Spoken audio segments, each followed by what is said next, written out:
This channel does not promote any violent, harmful, or illegal activities. All content provided by this channel is meant for an educational purpose only. এবার থেকে ATM automated teller machine ATM থেকেই তোলা যাবে provident ফান্ডের টাকা, EPFO টাকা। বড় সিদ্ধান্ত কেন্দ্রীয় সরকারের। নিঃসন্দেহে মোদী সরকারের এই সিদ্ধান্তে হাসি তো বটেই। 2025 সালের জানুয়ারি থেকে ইপিএফওর টাকা এটিএম থেকে তোলা যাবে বলে জানতে পারা যাচ্ছে। খুব স্বাভাবিকভাবেই এই খবরে হাসি ফুটেছে জনগণের মনে, এমনটা শ্রম মন্ত্রকের সচিব সুমিতা দাওরা জানিয়ে দিয়েছেন। প্যান 2.0 ঘোষণার পর এবার আরও একটা বড় সিদ্ধান্ত নিয়েছে কেন্দ্রীয় সরকার। জনদরদী সিদ্ধান্ত হিসেবে অনেকেই দেখছেন বিষয়টাকে। ইপিএফও 2.01 চালু করার তোড়জোড় কেন্দ্রের তরফ থেকে। আর এই গোটা বিষয়টা বাস্তবায়িত হলে সাধারণ মানুষ, সাধারণ চাকরিজীবীদের ক্ষেত্রে যা অত্যন্ত গুরুত্বপূর্ণ বিষয়, তা এটিএম থেকে টাকা তোলা যাবে। ইপিএফওর যে টাকা প্রত্যেক মাসে জমা পড়ে, বছরে গিয়ে সেই টাকা একটা পরিমাণে দাঁড়ায়, সেই টাকা এবার এটিএম থেকে তুলতে পারবেন চাকরিজীবীরা। লেবার মিনিস্ট্রির তরফ থেকে ঘোষণা করা হলো আগামী দিনে পিএফ এর টাকা এটিএম থেকে পেতে চলেছেন মানুষ। তার জন্য প্রয়োজনীয় যাবতীয় ডিজিটাল নেটওয়ার্কের কাজ শুরু হয়ে গিয়েছে। আগামী জানুয়ারি মাস থেকেই এ বিষয়ে কাজকর্ম শুরু হয়ে যাবে এবং 2025 থেকেই এবারে আর কোনো রকম প্রতিবন্ধকতা, বিভিন্ন দপ্তরে গিয়ে দীর্ঘক্ষণ দাঁড়িয়ে থাকা, বিভিন্ন জায়গায় তদারকির কোনো প্রয়োজনই থাকবে না। সরাসরিভাবে অ্যাপ্লিকেশনের পরে টাকা আসবে অ্যাকাউন্টে এবং এটিএম থেকে সেই টাকা উইথড্র করতে পারবেন সাধারণ মানুষ। অর্থাৎ ডিজিটাল ইন্ডিয়ার যে স্লোগান এতদিন পর্যন্ত দেওয়া হয়েছিল, তা যাতে প্রতিটি ঘরে ঘরে সুবিধা পাওয়া যায়, যাতে আরও দ্রুত সাধারণ মানুষ তাদের আর্থিক সুবিধা পেতে পারেন, সেই বিষয়ে নিশ্চিত করতে চাইছে কেন্দ্রীয় সরকার। ফলত এই পরিকল্পনা কিভাবে বাস্তবায়িত হয় আগামী দিনে নজর থাকবে সেদিকেই। নয়াদিল্লি থেকে ক্যামেরায় অনুদীপের সঙ্গে জ্যোতির্ময় কর্মকার, টিভি9 বাংলা। जनवरी 2025 में भी देखेंगे कि हमारा आईटी का 2.01 वर्जन जब आ जाएगा आईपीएफओ में, आप देखेंगे कि ये सारे क्लेम्स और भी तेजी से सेटल हो रहे हैं। जो बेनिफिशियरी है, जो इंश्योर्ड पर्सन है, वो एटीएम में भी जाकर इजी वे में कैसे अपने क्लेम को ले सके, जिससे मिनिमम ह्यूमन इंटरवेंशन और यूज ऑफ टेक्नोलॉजी के साथ हम इसको कैसे आगे बढ़ाएं। অন্যদিকে বাংলাদেশে বিচারের নামে প্রহসন। চিন্ময় কৃষ্ণ দাসের জামিনের আবেদনের শুনানি এগিয়ে আনার যে মামলা, সেই মামলা লড়তে গিয়ে আক্রান্ত হতে হলো আইনজীবীকে। চট্টগ্রাম আদালতে এজলাসের মধ্যেই জামাতপন্থী আইনজীবীদের হাতে নিগৃহীত হতে হলো রবীন্দ্র ঘোষকে। প্রশ্ন হচ্ছে, তাহলে কি হিন্দু সন্ন্যাসীকে এভাবেই বিনা বিচারে জেলবন্দি করে রাখবে বাংলাদেশ? এভাবে জেলবন্দি করে রাখা যায় বিনা বিচারে? নিন্দার ঝড় উঠেছে শুধুমাত্র বাংলাদেশ বা এদেশে নয়, নিন্দার ঝড় উঠেছে বিশ্বজুড়ে।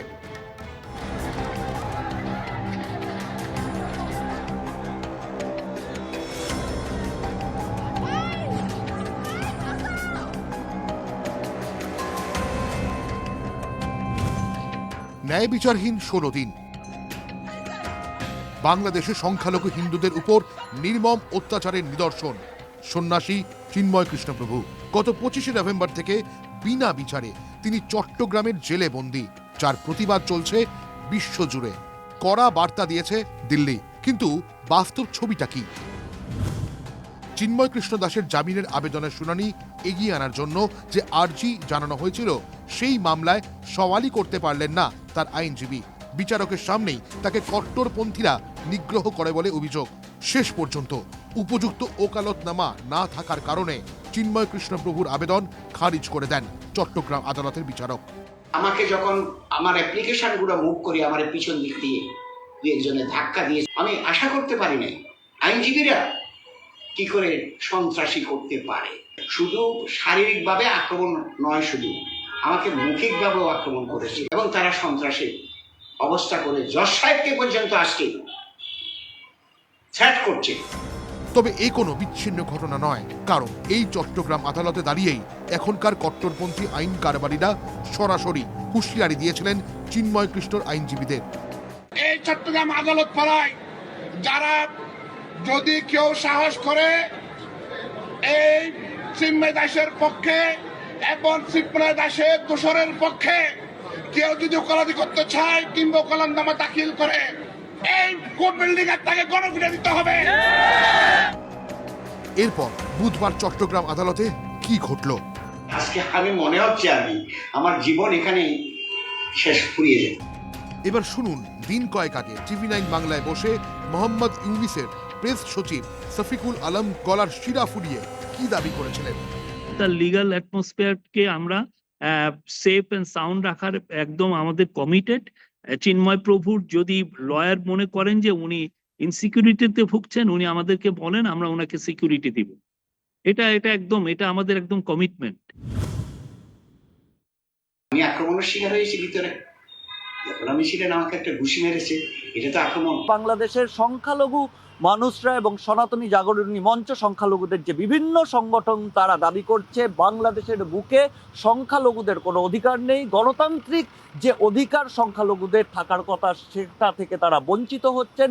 আইনি যে অধিকার পাওয়ার কথা সংখ্যালঘুদের সেখান থেকে বঞ্চিত করা হচ্ছে চিন্ময় কৃষ্ণ ব্রহ্মচারীকে, এবং সেটা নিয়েই এই মুহূর্তে বাংলাদেশের সংখ্যালঘু মানুষ তারা সোচ্চার হয়েছেন।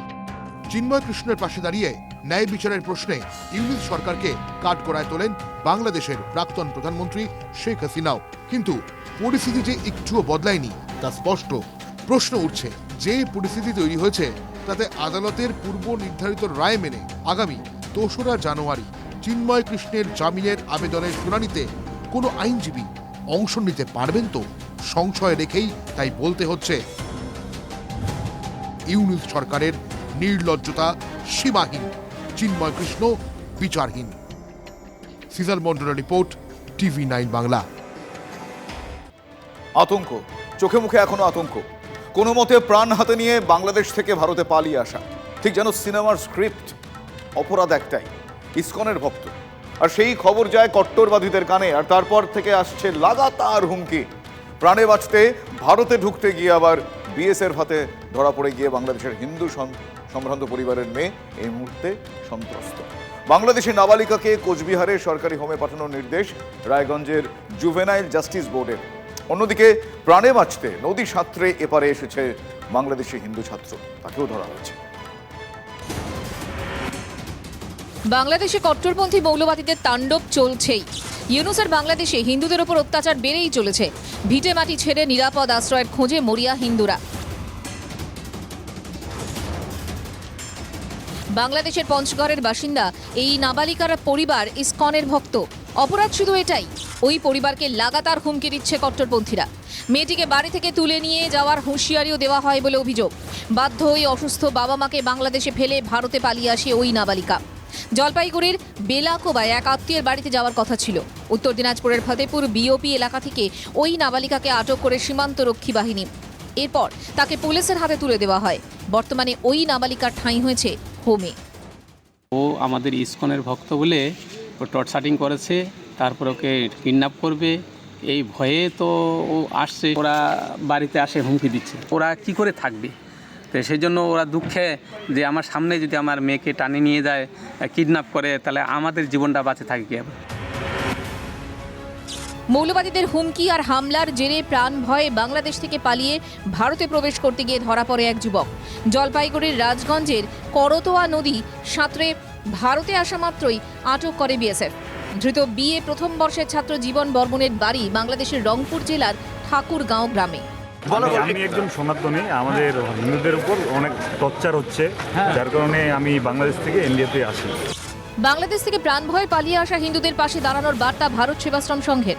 আমরা চোপড়া থানায় যোগাযোগ করেছি। এই অসহায় মেয়েটিকে শুধু নয়, বাংলাদেশ থেকে এরকম কোনো হিন্দু অত্যাচারিত হয়ে এপারে এলে তার থাকার ব্যবস্থা, লেখাপড়া শেখার ব্যবস্থা দায়িত্ব নিয়ে আমরা গ্রহণ করব ভারত সেবাশ্রম সংঘের পক্ষ থেকে। ইসকনের সন্ন্যাসী চিন্ময় কৃষ্ণ দাস গ্রেফতার হওয়ার পর ইসকনের সন্ন্যাসীদের উপর হামলা, ইসকনের মন্দিরে অগ্নিসংযোগ, ভাঙচুরের ঘটনা ঘটছে বলে অভিযোগ। শুধু ইসকনই নয়, পদ্মাপাড়ে বিপন্ন হিন্দুরা, তাদের বাড়ি ঘর ভাঙচুর করা হচ্ছে। এমনকি কদিন আগে ঢাকায় বন্ধুর বাড়িতে বেড়াতে গিয়েছিলেন উত্তর ২৪ পরগনার বেলঘরিয়ার বাসিন্দা সায়ন ঘোষ। ৩ দিন পরেই ফেরার কথা ছিল দেশে। অভিযোগ, তার আগেই ঢাকায় প্রকাশ্য রাস্তায় কয়েকজন দুষ্কৃতের হাতে আক্রান্ত হন তিনি। কোনো রকমে বন্ধুর সাহায্যে প্রাণ বাঁচিয়ে দেশে ফিরেছেন। বাংলাদেশে সংখ্যালঘুদের নিরাপত্তা সুনিশ্চিত করার জন্য ভারত বারবার অনুরোধ করছে সে দেশের অন্তর্বর্তী সরকারকে। বিদেশ মন্ত্রক থেকে জানানো হয়েছে, বাংলাদেশের সাম্প্রতিক ঘটনাবলিতে দিল্লি উদ্বিগ্ন। বাংলাদেশের সংখ্যালঘু সহ প্রত্যেক নাগরিকের নিরাপত্তা নিশ্চিত করার দায়িত্ব সে দেশের সরকারের, তাও জানিয়েছে ভারতীয় বিদেশ মন্ত্রক।